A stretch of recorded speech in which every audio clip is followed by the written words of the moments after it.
برادر عزیز حسن عباس رضا صاحب شام محترمہ نیت رحیل صاحبہ، عزیزوں علی اکبر سمر، اکبر نیازی، عزیزم خلیق الرحمان، خواتین و حضرات، آپ بہت دیر سے بہت گرمی میں ایک تازہ کار شاعرہ کے بارے میں گفتگو سن رہے ہیں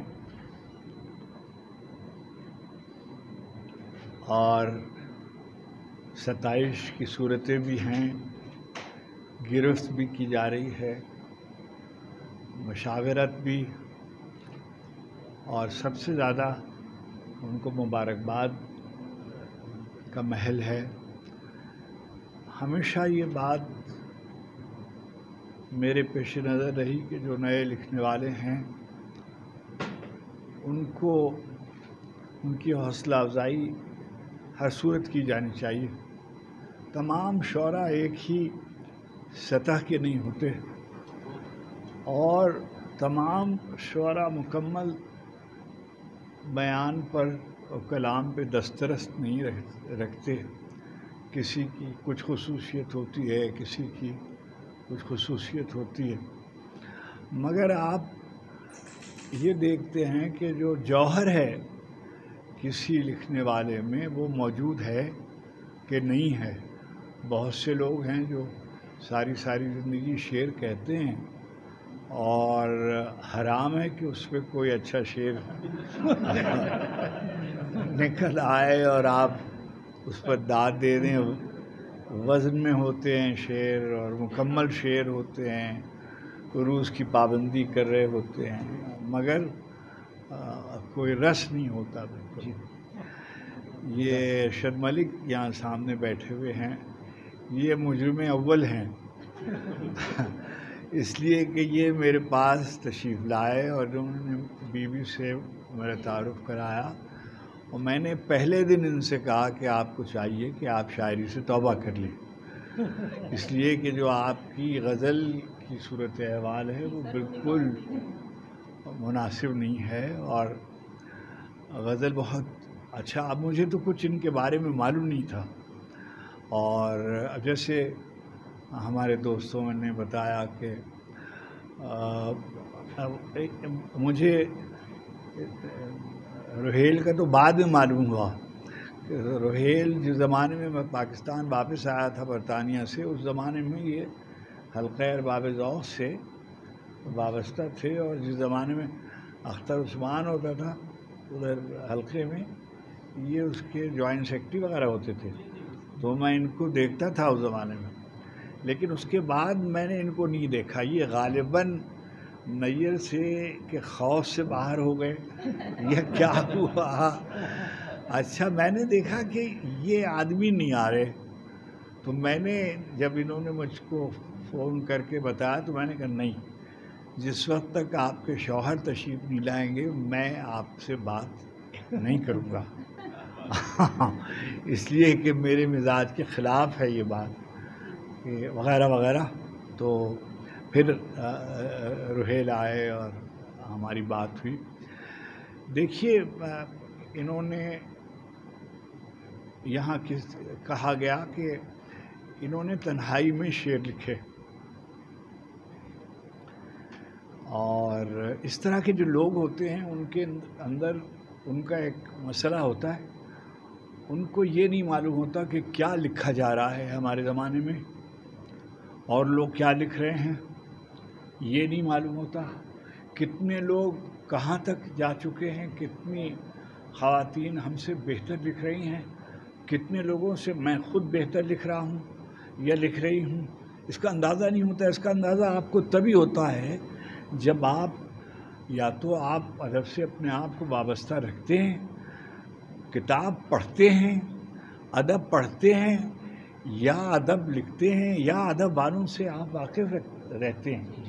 یہ نہیں ہوگا کہ ایک دن آپ بستر سے آرام فرماتی ہوئی اٹھیں گی اور ایک ٹپ سے ایک نظم آپ کے اوپر نازل ہو جائے گی اور آپ وزن میں شعر کہنے لگیں گے، اور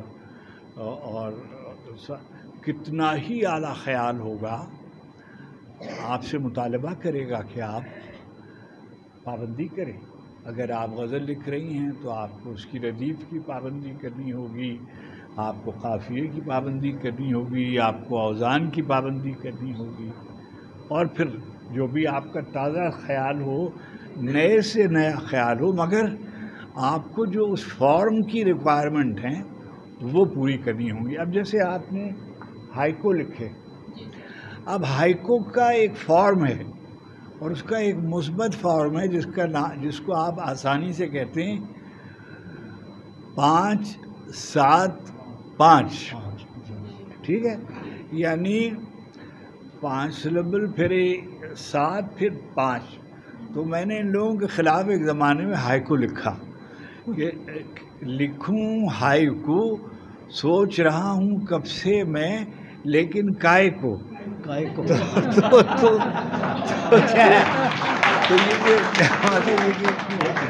یہ جو جاپانی جو ہیں آرڈر پر لکھ کر آپ شاعری نہیں کرا سکتے۔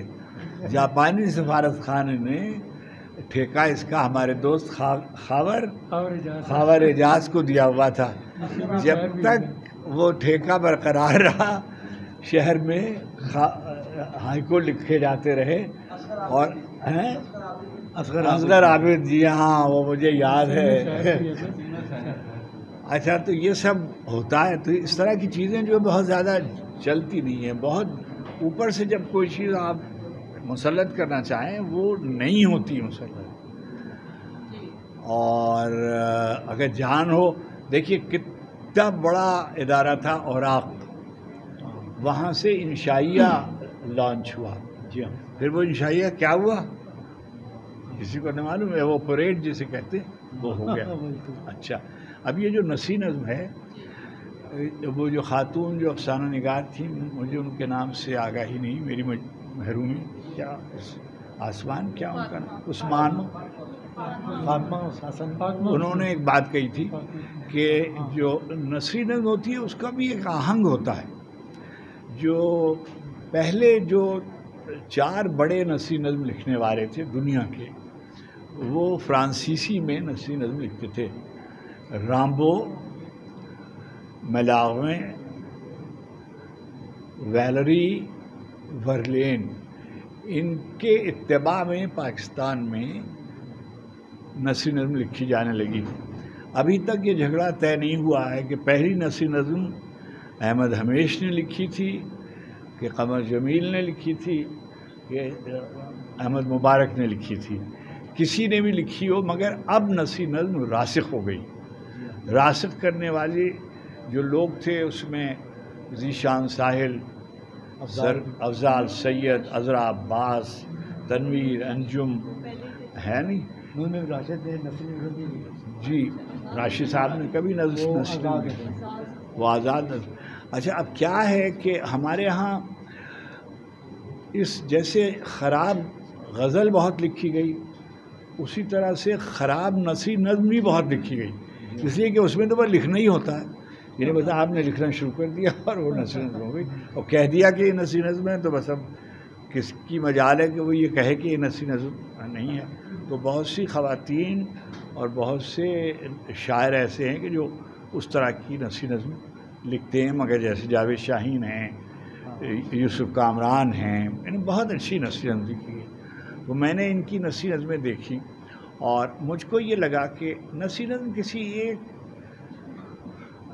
یعنی میرا خیال یہ ہے کہ کسی ایک خیال کے یا کسی ایک تصور کے یا کسی ایک بات کے اطراف کوئی بات بنی جاتی ہے اور وہ نظم بن جاتی ہے۔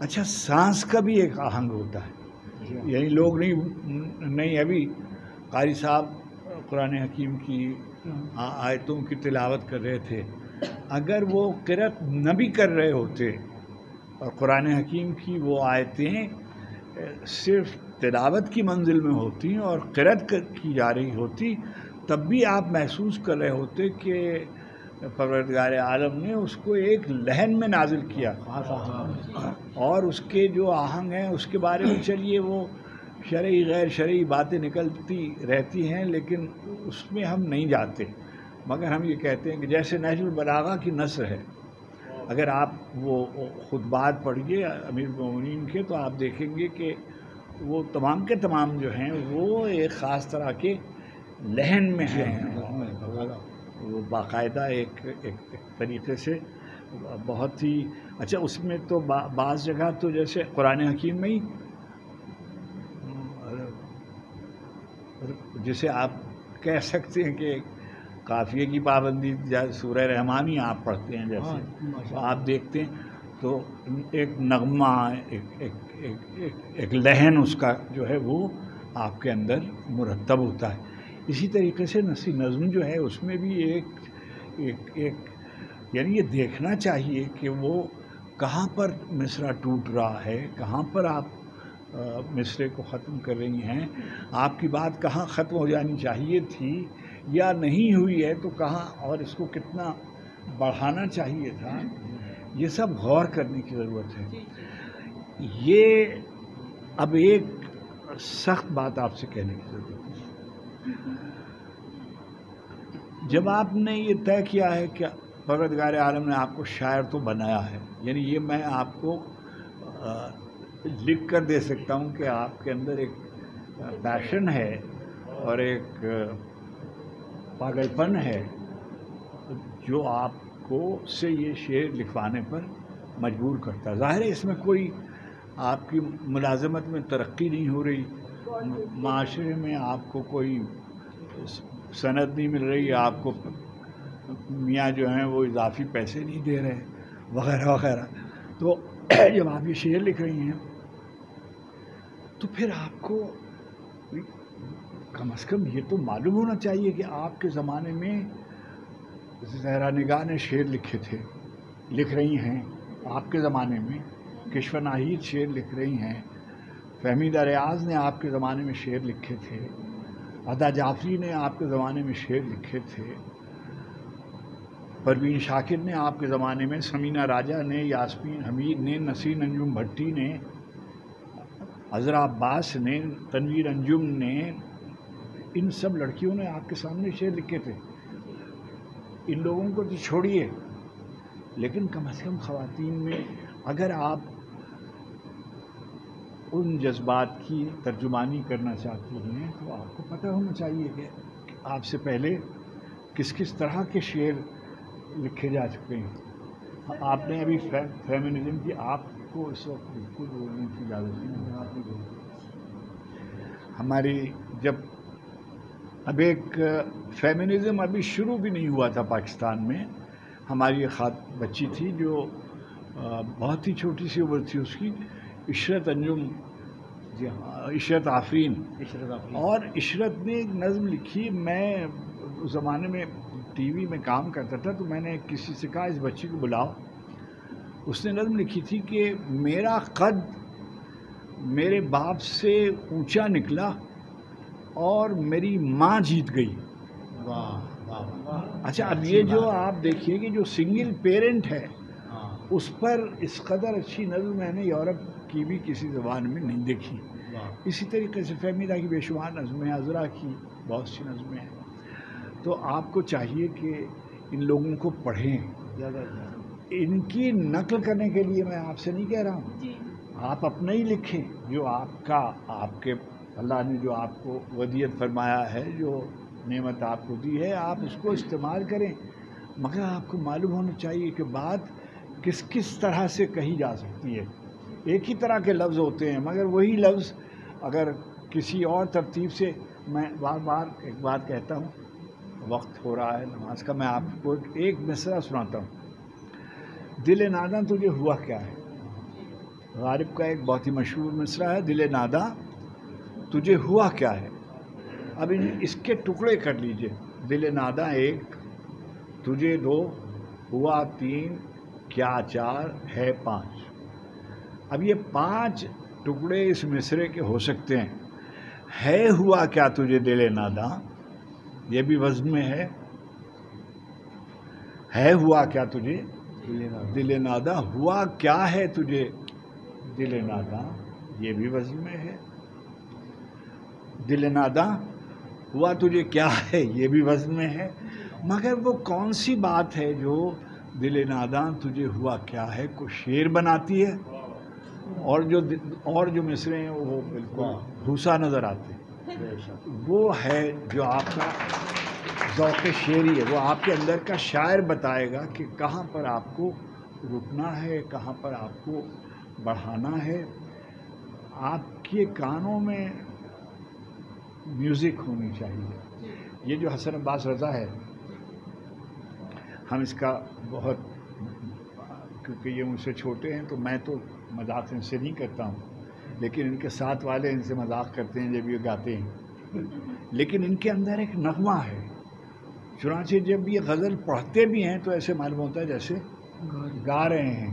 چنانچہ ہم سب ان سے فرمائش کرتے ہیں کہ حسن ذرا گا کے سناؤ. چنانچہ حسن گا کے فوراً سنانے لگتے ہیں. اچھا، کیونکہ ان کو یہ بات معلوم ہے. تو آہنگ آپ کے اندر ہے، اللہ نے آپ کو، یعنی میں آپ کو، آپ کا جو پیشن ہے وہ آپ کو بتاتا ہے کہ آپ کے اندر ایک شاعر ہے، اللہ کی طرف سے آپ کو انعام ہوا ہے. اور آپ یہ جو شعر کہنے والے لوگ ہوتے ہیں یہ الگ سے ہوتے ہیں، بالکل تھوڑے تھوڑے کھسکے ہوئے ہوتے ہیں، کافی سارے تھوڑے کھسکے ہوئے ہوتے ہیں تھوڑے. اس لیے کہ اگر یہ 9 to 5 لوگ ہوں نا، وہ ہمارا ایک شاعر ہے اکرام بسرا، جی ہاں، وہ امریکہ میں ہے، تو اس نے کوئی شعر ایک مطلع لکھا ہوا ہے نا کہ 9 سے 12 والا شاعر نہیں ہوں میں، کہ 9 to 5 جو لوگ شاعری کرتے ہیں نا اس طرح. تو آپ بالکل شاعر ہیں، مگر پڑھیے اور پوچھیے لوگوں سے. آپ یقین کریے گا کہ ابھی جب میری آخری کتاب بھی آئی ہے تو میں نے حقی صاحب مرحوم جب تک وہ میرا ایک ایک مصرع دیکھ نہیں لیتے تھے میں چھپوانے کے لیے بھیجتا نہیں تھا. جب تک مشفق خواجہ صاحب اوکے نہیں کر دیتے تھے. مجھ کو عروض بھی آتا تھا، مجھ کو چھند ودیا بھی آتی ہے، مجھ کو بہت سی زبانوں کو میں تھوڑا بہت پڑھ بھی لکھ بھی لیتا ہوں. مگر میں کوئی عقل کل تھوڑی ہوں، علم کل تھوڑی ہوں. اور بہت سی میری غلطیاں جو ہیں وہ میرے چھوٹے نکالتے ہیں، میں اس کو درست کر لیتا ہوں. کوئی حرج نہیں ہے، پوچھ لینے میں کوئی حرج نہیں. اس لیے کہ امیر المومنین فرماتے ہیں کہ جس آدمی نے یہ نہیں کہا کہ میں نہیں جانتا ہوں، وہ ٹھوکر کھانے کی جگہ پر ٹھوکر کھا کے رہتا ہے. تو یہ جو ہے آپ پوچھتے رہیے، لوگوں سے پوچھیے، کتابوں سے پوچھیے. یعنی پوچھنے کا مطلب یہ ہے کہ آپ کتاب اس کے بارے میں کتاب پڑھیے. آپ یعنی آپ کو، یعنی میں آپ سے، اب آپ مجھ سے بہت چھوٹی ہیں اور یعنی میری بیٹی کی عمر آپ کے برابر ہوگی، لیکن میں آپ سے یہ کہہ رہا ہوں کہ آپ یعنی خواتین اپنے بارے میں لباس کی تلاش خراش کے سلسلے میں، اپنی آرائش کے سلسلے میں تو کتابیں دیکھتی ہیں، بک پارلر جاتی ہیں، اس سے پوچھتی ہیں کہ کون سا آئی لائنر اچھا لگے گا اور کون سا بلش نہیں، مگر شعر کے بارے میں کوشش نہیں کریں گی. یعنی کوئی پڑھیں گی نہیں اور اچانک آپ سمجھیں گی کہ میں بیٹھی ہوئی روہیل کے لیے انڈا تل رہی ہوں گی اور میں شعر کہہ لوں گی. ایسے نہیں ہو سکتا. اس کے لیے بڑا وقت چاہیے. یہ وظیفہ جو ہے یہ ایسے نہیں آتا. اور بعض اوقات اگر آپ اس سے بے توجہی برتیں گی تو یہ الٹا پڑتا ہے. بے شک کہ ہماری دوست، ہماری بہت عزیز شاعرہ تھیں شبنم شکیل، ان کا ایک مصرع ہے کہ کیا کہ سنا تھا ایک جادو ہے محبت، یہ جادو ہے تو کہ مجھ پر الٹا پڑ رہا ہے. تو بہت سے جادو الٹے پڑتے ہیں. بالکل آپ پڑھیے لکھیے. ماشاء اللہ. اور شعر آپ نے بہت اچھا کہا. کتاب آپ نے چھاپی بہت اچھی ہے اور بہت محبت سے چھاپی ہے اور اس پہ اس کی مبارکباد بہت. اور نیر